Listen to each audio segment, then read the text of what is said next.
Hello friends, welcome back to our YouTube channel. तो आज की वीडियो में हम पढ़ेंगे एक्सरसाइज 9.1। इससे पहले भी हमने एक्सरसाइज 9.1 के बहुत सारे क्वेश्चंस को सॉल्व कर लिया था।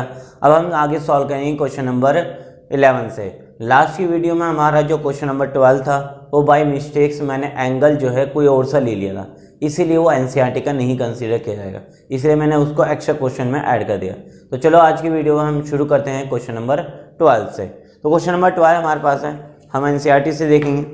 क्वेश्चन नंबर 12 में हमसे बोला है from the top of a 7 metre high building the angle of elevation of top of cable tower is 60 degree. क्या कहता है? 7 मीटर हाई बिल्डिंग है आपके पास, ये आपके पास 7 मीटर हाई बिल्डिंग है। अभी 7 मीटर हाई बिल्डिंग से एक टावर के टॉप को वो देख रहा है। क्या कहता है कि 7 मीटर हाई बिल्डिंग से एक टावर के टॉप को देख रहा है। कितने एंगल बना रहा है? 60 डिग्री का एंगल बना रहा है। क्या कहा है? From the top of 7 metre high building the angle of elevation of the top of cable tower is 60 degree and the angle of depression of its foot is 45 degree. और इसका angle of depression, यहाँ पर इसके foot का जो angle of depression है वो कितना कहा उसने? Angle 45 degree. क्या कहा उसने? 45 डिग्री। अब इसको मैं कंप्लीट कर देता हूँ, ये ग्राउंड। तो वो कहता है find the height of tower. क्या फाइंड करने के लिए कहा आपसे?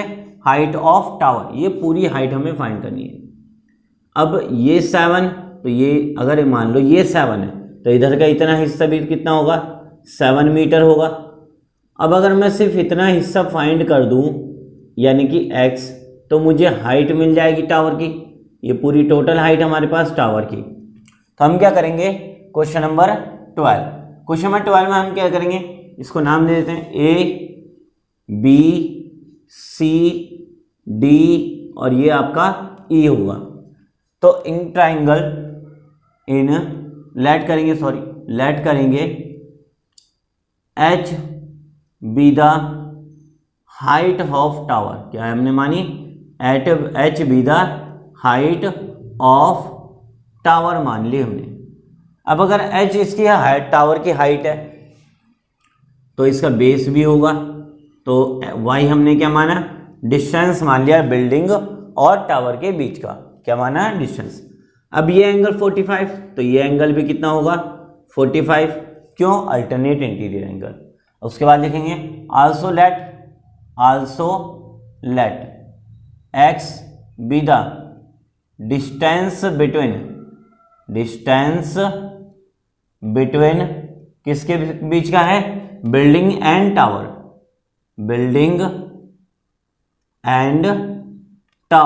क्या माना हमने? बिल्डिंग एंड टावर मान लिया हमने। एक्स डिस्टेंस हमारे पास, सॉरी वाई डिस्टेंस है। क्या माना? Y distance. अब angle D A C equal किसके होगा? एंगल ए सी बी के। किसके? ए सी बी के, यानी कि 45 डिग्री। क्यों हुआ? क्योंकि देखो ये एंगल ऑफ डिप्रेशन और एंगल ऑफ एलिवेशन, हमें एलिवेशन से एंगल फाइंड करते हैं, इसलिए हमने क्या करा? इसको इक्वल कर दिया। क्यों करा? Alternate interior angle. कौन सा एंगल? अल्टरनेट इंटीरियर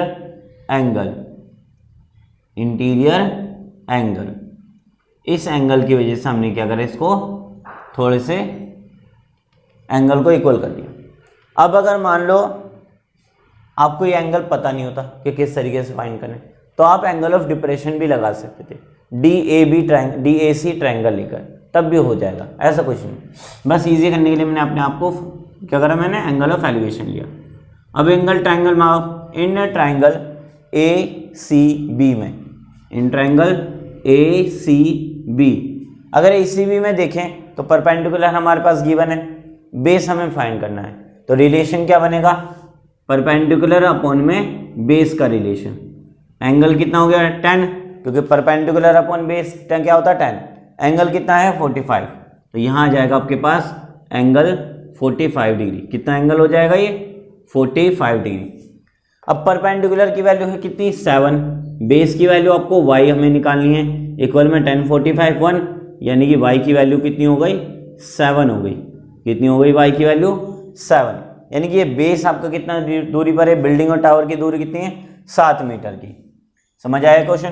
देखो दोबारा समझ लो हमने करा क्या। हमें ये कहा कि एक टावर है, एक बिल्डिंग है जिसकी हाइट है 7 मीटर की, उसके बाद कुछ दूरी पर या कुछ डिस्टेंस पर एक टावर है, उसकी हमें हाइट फाइंड करनी है। अब उस बिल्डिंग के टॉप से हमने देखा उस टावर के फुट को, तो एंगल कितना हुआ, 45 डिग्री।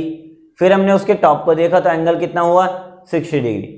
तो वो कहता है अगर मान लो क्या है, ये आपका एंगल ऑफ एलिवेशन और डिप्रेशन है, तो बताओ इसकी टावर की हाइट कितनी है। हमने क्या कहा, इस पूरी हाइट को हमने h माना। अगर ये टावर तो इसका बिल्डिंग के डिस्टेंस के बराबर हमने इसकी बिल्ड डिस्टेंस मानी जो 7 मीटर थी। इससे ऊपर हमने क्या मान लिया, x मान लिया। अगर मैं x + 7 यानी कि हाइट हमारी एक तरीके से क्या है आपकी x + 7, अगर मुझे x पता चल जाए तो मुझे हाइट भी पता चल जाएगी टोटल कितनी है। तो इसके लिए मैंने क्या करा, 2 ट्रायंगल में इसको डिवाइड करा। एक तो ट्रायंगल आपका ये बना मेरे पास, कौन सा ट्रायंगल बनेगा, AC और B, एंगल यहाँ पर 45 डिग्री, ये आपका परपेंडिकुलर 7 मीटर और ये आपका बेस y, जो कि हमने डिस्टेंस माना बिल्डिंग और टावर के बीच का।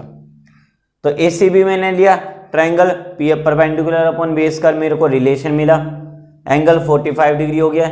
तो इसलिए परपेंडिकुलर आपके पास 7 है, बेस आपके पास y, तो y इक्वल कितना हो गया, 7 मीटर। y कितना हो गया आपके पास, 7 मीटर हो गया। ये आ गया आपके पास y की वैल्यू। अब क्या करेंगे, अब हम निकालेंगे x की वैल्यू। क्या निकालेंगे, x की वैल्यू हो गई ये। देखो नेक्स्ट दूसरा ट्रायंगल लेंगे। अब अगर हम इसी में देखें, इसी के अंदर जो हमारे पास इमेज है, हमारे पास ये 7 मीटर, इसके ऊपर वाले हिस्से को देखो, ये ट्रायंगल हमारा बन रहा है ऊपर में, यहाँ पर है x। अब अगर ये y तो ये भी y, क्योंकि ये डिस्टेंस और ये डिस्टेंस सेम रहा, इसलिए अगर y है तो ये कितना हो जाएगा, 7 मीटर। कितना हो जाएगा ये, 7, क्योंकि y की वैल्यू कितनी थी, 7 थी। ठीक है, ये किसकी वैल्यू है, y की। अब यहाँ एंगल कितना बन रहा है हमारे पास, 60 डिग्री। एंगल कितना बन रहा है यहाँ पर, 60 डिग्री। तो ट्रायंगल का नाम AED, क्या नाम हो जाएगा यहाँ पर, AED या DAE बन जाएगा। तो ट्रायंगल लेंगे हम, इन ट्रायंगल D, कौन सा ट्रायंगल लेंगे, DAE, कौन सा, DAE। DAE में अगर हम देखें तो रिलेशन हमारा परपेंडिकुलर अपॉन बेस 10, एंगल कितना है, 60 डिग्री। अब परपेंडिकुलर हमारा कौन है, DE, परपेंडिकुलर कौन है हमारे पास, DE, क्योंकि हमारा ट्रायंगल ये लिया है, ये हिस्सा, तो DE परपेंडिकुलर। बेस हमारे पास कौन है, AD, इक्वल में 10 60 डिग्री। अब DE की वैल्यू कितनी है, x, DE की वैल्यू x और AD की वैल्यू y, इक्वल में 10 60 की वैल्यू √3, कितनी हो गई, √3।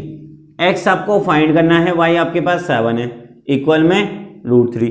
तो x की वैल्यू कितनी हो गई, 7 √3 मीटर। ये आ गया आपके पास x। लेकिन हमें क्या चाहिए, हमें चाहिए टोटल हाइट। क्या चाहिए हमें, इसकी टोटल हाइट चाहिए। इसलिए h ये आपके पास क्या था हमारे पास, x + 7, क्या था हमारी total height, x + 7, x + 7 height निकल जाएगी हमारे पास। तो हम क्या करेंगे, x की वैल्यू रख देंगे। क्या रखेंगे, x की वैल्यू हमारे पास है 7 √3 + 7। अब 7 कॉमन ले लेंगे, क्या बचेगा हमारे पास यहाँ पर, √3 + 1, क्या बचा हमारे पास, √3 + 1 मीटर। देखो 7 दोनों के पास है, यहाँ भी 7 और यहाँ भी 7, इन दोनों से 7 बाहर, यहाँ बचा √3 प्लस यहाँ पर क्या बचा, 1। ये होगी इसकी हाइट। तो ये थी हमारी हाइट ऑफ टावर। इस तरीके से हम क्वेश्चन को सॉल्व कर सकते हैं। ठीक है, समझ आ गया होगा। चलो देखो हो गया। नेक्स्ट हमारे पास है क्वेश्चन नंबर 13। क्या देखेंगे अब, क्वेश्चन नंबर 13 देखेंगे। 13 क्वेश्चन नंबर 13 में हमसे कहा है कि आपके पास एक लाइट हाउस है। क्या है आपके पास, एक लाइट हाउस है जिसकी हाइट आपको दे रखी है 75 मीटर। क्या कहा आपसे, एक लाइट हाउस है जिसकी हाइट कितनी है आपके पास, 75 मीटर इसकी हाइट दे रखी है। अब क्या कहा उसने कि लाइट हाउस से कोई इंसान क्या कर रहा है, 2 शिप्स को देख रहा है समुद्र में। क्या कर रहा है, 2 शिप्स को देख रहा है जो एक के पीछे दूसरा है। क्या कहा उसने, जो एक के पीछे दूसरा है। माना हमने ये पहला शिप ए, ये दूसरा शिप बी, जो लाइट हाउस से देख रहा है। अब उसने कहा जो एंगल ऑफ डिप्रेशन है, क्या कहा है, एंगल ऑफ डिप्रेशन पहले वाले शिप का कितना है, एंगल ऑफ डिप्रेशन हमारे पास जो पहले वाले शिप का है वो है 30 डिग्री। क्या कहा उसने, 30 डिग्री। उसके बाद वो कहता है एंगल ऑफ डिप्रेशन किसका, दूसरे वाले शिप का। ये एंगल ऑफ डिप्रेशन दूसरे वाले शिप का कितना है, 45 डिग्री। तो ये भी कितना हो जाएगा, 45 डिग्री। क्यों, क्योंकि देखो एंगल ऑफ 30 डिग्री, यहाँ पर एंगल 30 डिग्री, तो ये एंगल 30, अल्टरनेट इंटीरियर एंगल, ये 45, तो ये भी 45। इस तरीके से यहाँ पर अगर एंगल 30 है तो यहाँ भी कौन सा होगा, एंगल 30 डिग्री। फिर दूसरे वाले में कि अगर यहाँ पर एंगल, यहाँ एंगल कौन सा बन रहा है, 45, तो यहाँ भी कौन सा बनेगा आपका, 45 डिग्री। इसे कह देते हैं हम अल्टरनेट इंटीरियर एंगल। अब हम क्या करेंगे, हमने माना कि उन दोनों शिप्स की जो बीच का डिस्टेंस है वो x है, जो कि हमें फाइंड करना है। हमें क्या कहा है कि आप दोनों शिप्स के बीच का डिस्टेंस फाइंड करें कितना होगा, हमने उसको x मान लिया। अब बेस से, यानी कि जो पोल है हमारा लाइट हाउस है, उससे पहले वाले जो शिप हमारे पास है, जो नियर बाई शिप है, उसकी जो डिस्टेंस है वो हमने क्या मान ली, y मान ली। तो हम यहाँ लिखेंगे लेट x क्या हमारा, डिस्टेंस बिटवीन द शिप। क्या है हमारे पास x, distance between the ship हमने मान लिया, बिटवीन द शिप। अब y क्या हमने माना, तो y हमने माना है कि लाइट हाउस से और शिप की दूरी, डिस्टेंस हमने माना किसके बीच का, between light house and ship, light house and ship की दूरी हमने मान ली y। ठीक है। अब यहां पर हमारे पास 2 ट्रायंगल बन रहे हैं। एक ट्रायंगल आपके पास ये रहा, छोटा ट्रायंगल, और एक आपके पास बड़ा ट्रायंगल बन रहा है। नाम दे देते हैं इसको C, D, और ये B और A। अब क्या देखेंगे, ये C हमारे पास, ये D और ये B हमारे पास। इधर C, ये हमारे पास D और ये आपके पास A। ये कितना हो जाएगा पूरा 75, तो ये भी कितना होगा 75 होगा। उसके बाद इनका BD में ये हमारे पास Y और एंगल कितना हमारे पास 45 डिग्री। यहाँ पर भी ऐसे ही, ये 30 डिग्री और ये हमारे पास 75 मीटर। ये कितना हो गया x प्लस वाई, कितना हो गया टोटल मिला के x प्लस वाई हो गया। अब पहले ट्रायंगल को अगर हम देखें, इन ट्रायंगल CDB, कौन सा ट्रायंगल देखेंगे, CDB में अगर इसमें देखें हम, हमारे पास रिलेशन आया है परपेंडिकुलर और बेस का, ये गिवन है, ये निकालना है। तो परपेंडिकुलर अपॉन बेस का रिलेशन tan 45 डिग्री, कितना हो गया tan 45 डिग्री, क्योंकि एंगल कितना है 45। अब परपेंडिकुलर हमारे पास है CD, बेस हमारे पास है BD, इक्वल में tan 45 डिग्री। CD की वैल्यू कितनी 75, BD की वैल्यू y, इक्वल में tan 45 की 1, तो y कितना हो गया आपके पास 75। कितना हो गया y, यानी कि शिप की जो दूरी है लाइट हाउस से वो कितनी है 75 मीटर। समझ आया कैसे करा मैंने एक ट्रायंगल लिया CDB या CBD भी ले सकते हो। इसमें हमें ये गिवन था, ये हमें निकालना था। तो परपेंडिकुलर अपॉन बेस का रिलेशन बनाया, परपेंडिकुलर अपॉन बेस का एंगल हमारा 10 बनेगा और एंगल 45 डिग्री, क्या बनेगा tan 45 डिग्री। परपेंडिकुलर हमारा CD, base BD tan 45, CD की वैल्यू 75 है, BD y tan 45 1, तो y इधर मल्टीप्लाई कर जाएगा, y 1 सा y, और यहाँ क्या बचा 75। तो ये हो गई हमारी लाइट हाउस से पहले वाले शिप की डिस्टेंस। लेकिन हमें क्या चाहिए x, हो गए। अब हम फाइंड करेंगे x को। तो x के लिए हम क्या करेंगे, दूसरा ट्रायंगल लेंगे। कौन सा ट्रायंगल लेंगे अब हम, इन ट्रायंगल CAB, कौन सा लेंगे CAD ट्रायंगल लेंगे, CAD। अब CAD में अगर हम देखें तो यहाँ भी हमारा परपेंडिकुलर और बेस का रिलेशन बन रहा है।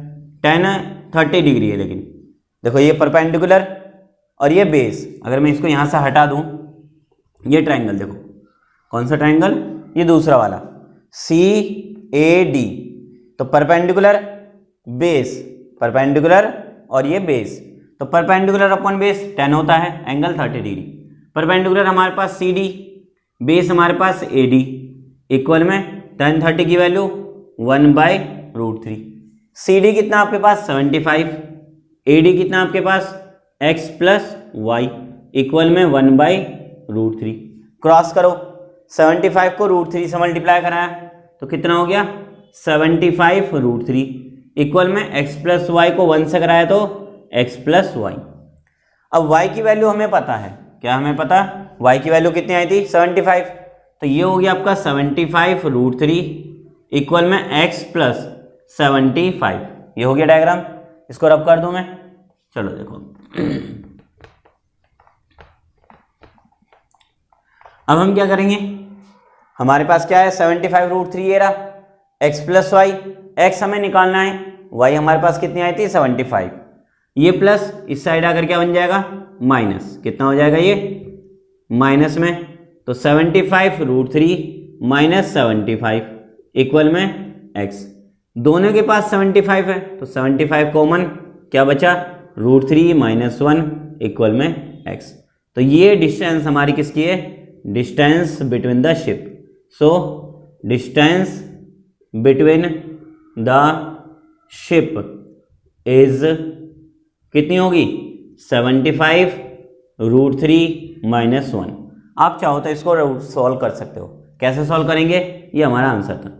अगर करना है तो √3 की वैल्यू 1.73 रखो, माइनस करो 1 से और आप मल्टीप्लाई करा दो 75 से, इस तरीके से आप सॉल्व भी कर सकते हो। तो समझ आ गया, एक बार और देख लो किस तरीके से करा। हमारे पास ट्राइंगल था CAD में परपेंडिकुलर और बेस का रिलेशन बना, तो परपेंडिकुलर अपॉन बेस हमारा 10, एंगल कितना था 30 डिग्री। परपेंडिकुलर हमारे पास CD, बेस हमारे पास AD, tan 30 की वैल्यू 1/√3। CD हमारे पास है 75, CD कितना था 75, AD हमारे पास x प्लस वाई इक्वल में 1/√3। क्रॉस कराया 75 को √3 से, 75 को √3 से मल्टीप्लाई करा तो कितना हो गया 75√3, x प्लस वाई को 1 से कराया कितना हो गया x प्लस वाई। अब ये तो सेम रहा यहाँ पर, इक्वल में x प्लस वाई।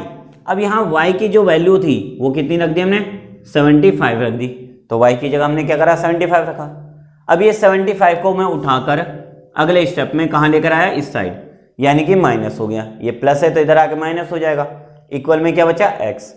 दोनों में 75 कॉमन था, मैंने बाहर निकाला, यहाँ बचा √3 माइनस, और यहाँ 75 बाहर हो गया तो क्या बचेगा 1, तो इस तरीके से हमारी x आ गई। तो ये था हमारा डिस्टेंस दोनों शिप्स का। तो ये हो गया हमारा क्वेश्चन। तो बस आज के लिए इतना ही, बाकी प्रैक्टिस करते रहें और कोशिश करते रहें क्वेश्चनों को ज़्यादा से ज़्यादा ट्राई करने की। तो बस आज के लिए इतना ही, थैंक यू।